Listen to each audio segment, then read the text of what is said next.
আচ্ছা দিদি, তুমি চাও না আমরা ধনী হই? চাই না। তাহলে দিদি কি করে আমরা আমাদের ছেলে মেয়েদের মানুষ করব, একটু বলবেন প্লিজ?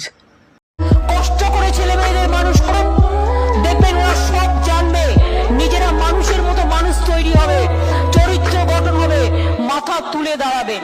তাই নাকি দিদি? তা আমি তো চেয়েছিলাম আমার ছেলে মেয়েরা সোনার ললিপপ নিয়ে জন্মগ্রহণ করবে।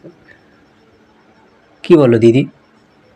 কিন্তু সোনার ললিপপ নিয়ে জন্মগ্রহণ করলে ওইটুকুই, বাবা ছেলে মেয়ে মানুষ করবে, তারা বিদেশ চলে যাবে, বাবা মায়ের মৃত্যু হয়ে যাবে, আর কম্পিউটারের সার্টিফিকেট চলে আসবে, এটা কিন্তু করতে যাবেন না। সব তো ঠিকই আছে, কিন্তু আমাদের তো বাড়িতে চাল নেই, সুলো নেই, কিচ্ছু নেই, তা কি খেয়ে মানুষ হব? যা আছে ঘরে সেটা খেয়ে বেঁচে থাকো। আচ্ছা দিদি, ঠিক আছে। তা দিদি তুমি কি চাও? আমি চাই আপনারা গরিব থাকুন। मजा आया और मैं ये जो मजा है हिंदुस्तान के हर व्यक्ति को देना चाहता हूं।